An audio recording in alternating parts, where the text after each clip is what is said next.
Welcome to another episode of The Brand Called You, a podcast and podcast show that brings you leadership lessons, knowledge, experience, and wisdom from thousands of successful individuals from around the world. I'm your host, Ashutosh Garg, and today I'm delighted to welcome an accomplished leader from the world of human resources from New Delhi, India, Diya Malani. Diya, welcome to the show. Thank you, Ashutosh, and pleasure being here. Thank you. Diya is the Chief Executive Officer of Arteez HR and AeroHyre. So, Diya, my first question to you, what inspired you to venture into human resources and executive search? Was this always your passion? So I did my master's in human resource management, and I was working for this company when I came back. I had master's in human resources from Scotland, and when I came back to India, I was working for a company called Tradition. It's doing very well out there, and I love my job. Traditions was being taken over by the Shaluk Group, and through the transition, there was a lot of uncertainty there within the organization. So that was a time when I decided to kind of move on, and that's how Arteez happened. So amicably, we just kind of started Arteez, and in fact, they were my first clients. Okay, wonderful. You have placed thousands of professionals in various industries. What do you think sets your approach apart from others? Because the executive search space is very crowded. Yes, the executive search space is very crowded. I guess forming a niche, developing a network within the industry, and that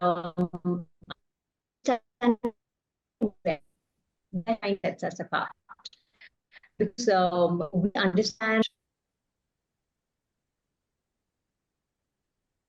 Can you share a defining moment or challenge in your career that shaped the way you lead Arteez HR?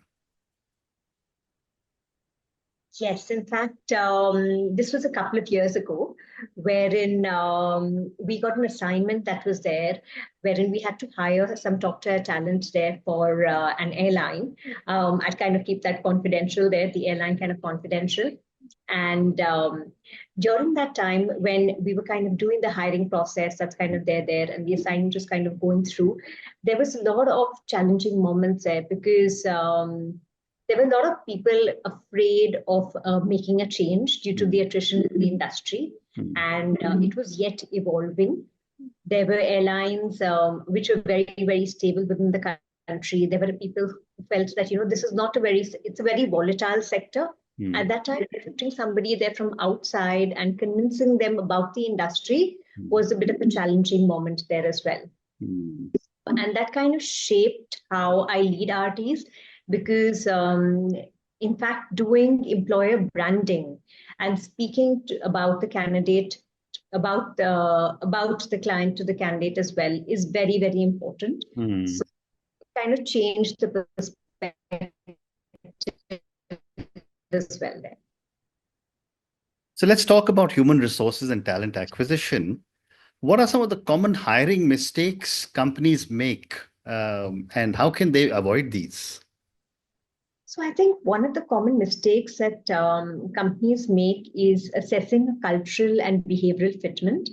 So we were hiring for this client that was there, and they hired a Norwegian candidate, and a very, very good candidate with very good leadership expertise. Everything was perfect there about him. He met the criteria there perfectly.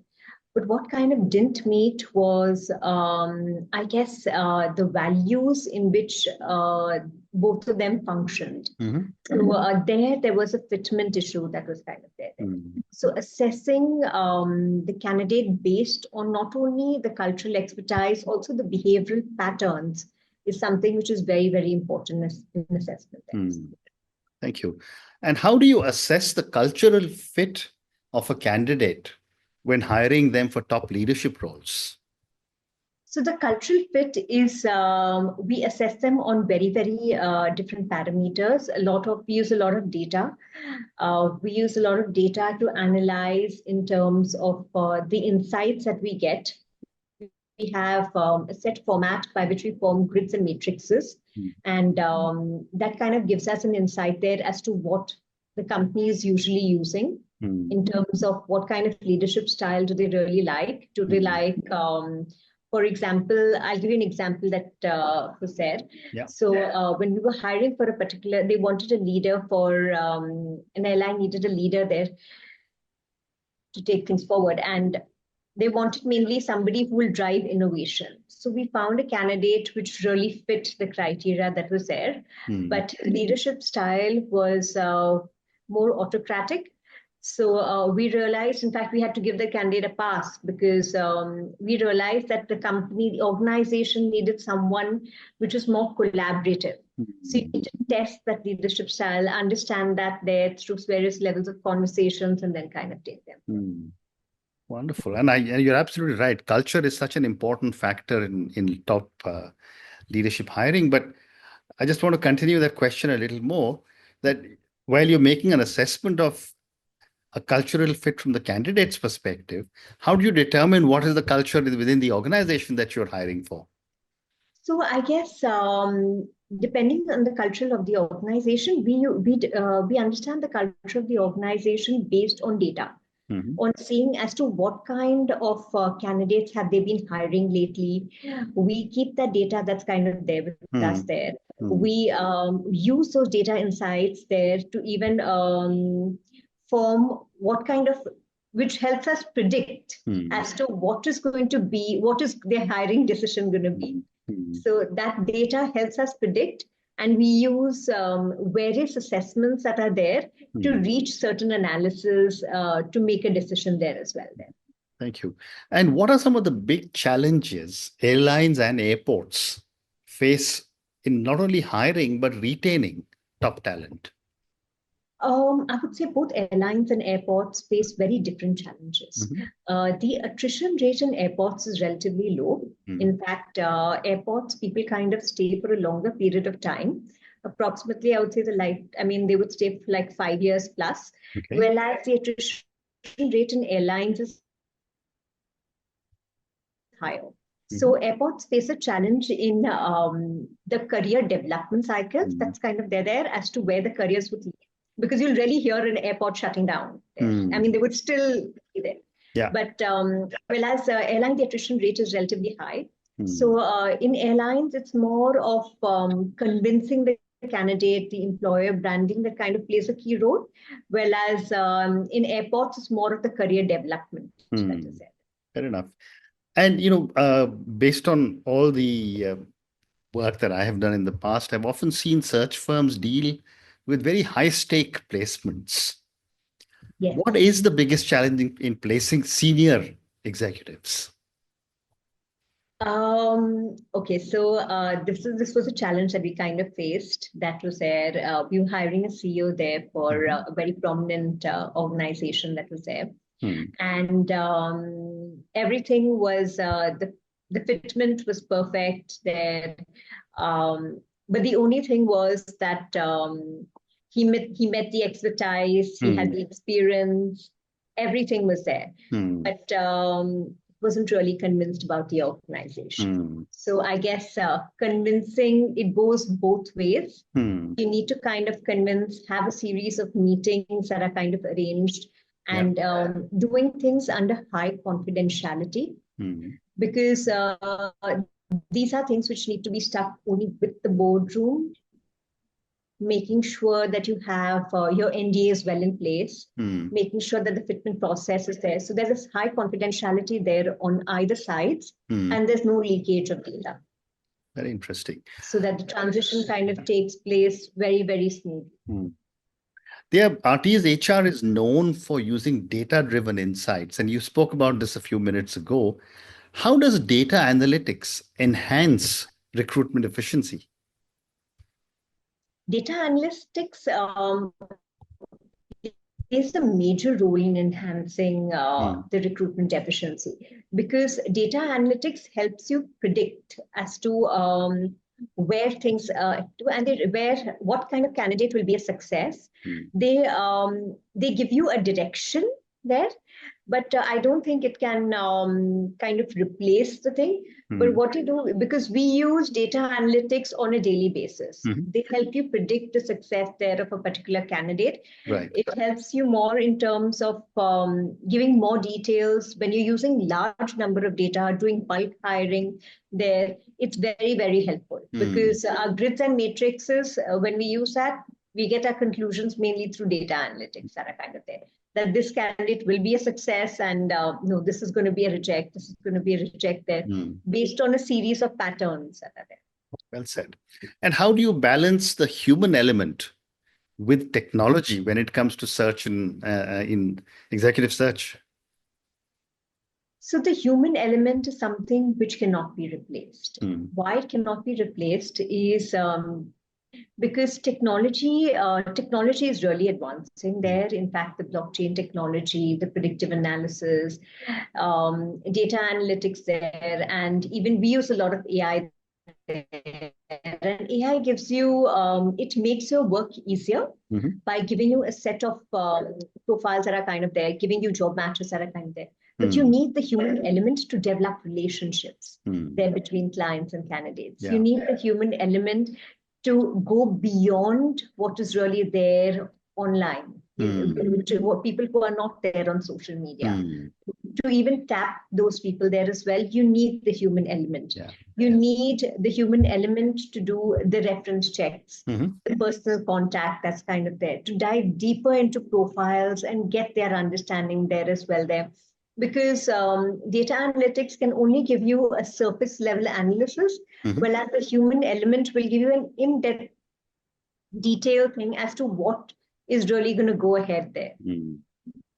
You just spoke a little bit about AI, and I've spoken to many HR leaders and search firm leaders, and people are using AI very differently. I wanted to get your perspective on what role does AI and predictive analytics play in identifying the right candidates when it comes to aviation and other industries?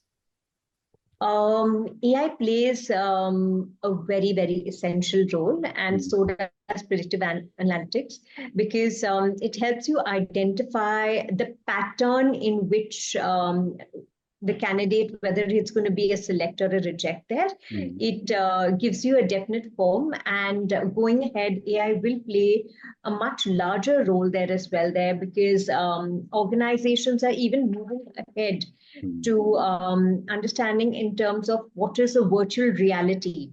They're giving the candidates the experience of being on board without being on board there as well, by getting through blockchain technology and virtual reality there as well there.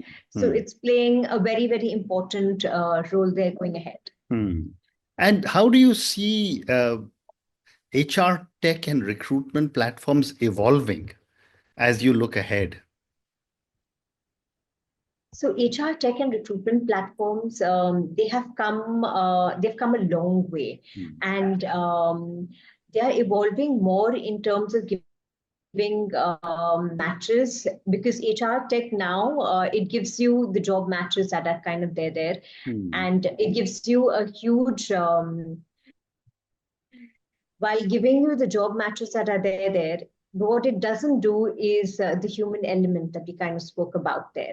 So this is a phase which is kind of really, really evolving and developing.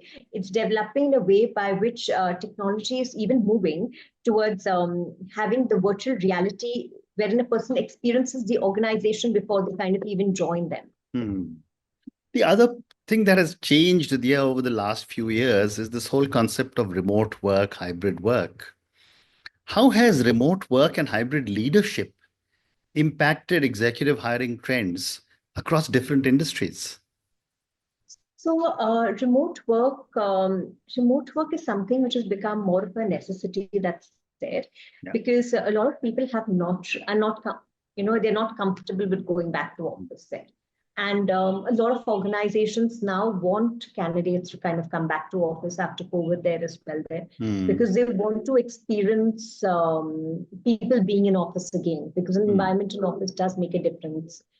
So what technology has kind of done there is even if you're working remotely, you experience the same culture, you experience the same format, you experience even the same method of being within the organization there as well. Mhm. So because of the blockchain technology and virtual reality there, you are kind of being virtually present there as well, responding there as well. But the only thing is you're not present physically within the office. Right, So right. that makes a major difference there because it gives you the entire atmosphere. In fact, that is something which is now there in a couple of organizations only, but it's evolving every day and moving Very ahead. interesting. Very interesting.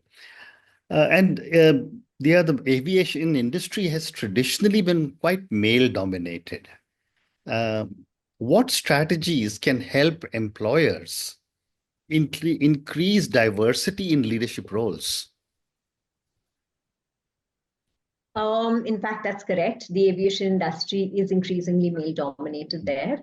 But there are a lot of firms that are making a conscious effort. In fact, there are a lot of women in aviation chapters that are there that are making, that are increasing the diversity of including women there within the segment. In fact, there was an interview that I kind of attended in a forum very recently, wherein Airbus had hired somebody there in a leadership role there for training. And when they hired this lady there in a leadership role for training,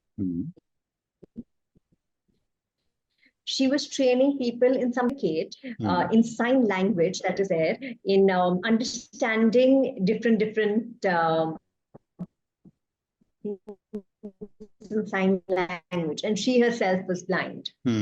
So I guess bringing that diversity there, and Airbus probably being the first one to kind of employ someone there at a senior level, that is kind of making a difference. That is How amazing. And women in aviation chapters are kind of growing globally there, right? Fantastic. Thank you. Time for 3 more questions. How do Gen Z and millennial job seekers differ in their expectations as compared to previous generations? Gen Z wants they want to grow very fast. They want to grow very fast. They have a lot of advantages that are kind of there. They've got tech to their advantage that's kind of there. And but millennials have a traditional working set, which and they stay with organizations for longer. I guess the cultural bondage that millennials kind of have works to their advantage, whereas Gen Z has more of tech working towards their advantage, let's say. So it's a mix of both, which is kind of required going ahead there. But eventually, the people that kind of stick on is more of the millennials. So you need to balance it out moving ahead. Okay. So 2 more questions. If you could give one piece of advice to business leaders about building a strong HR strategy, what would it be? A strong HR strategy. A strong HR strategy should definitely involve engagement. They should also keep collaborative hiring. Collaborative hiring, wherein hiring is not really led by the hiring managers, it is led by business as well. And keeping business. Thank you for listening to the Brand Called You videocast and podcast, a platform that brings you knowledge, experience, and wisdom of hundreds of successful individuals from around the world.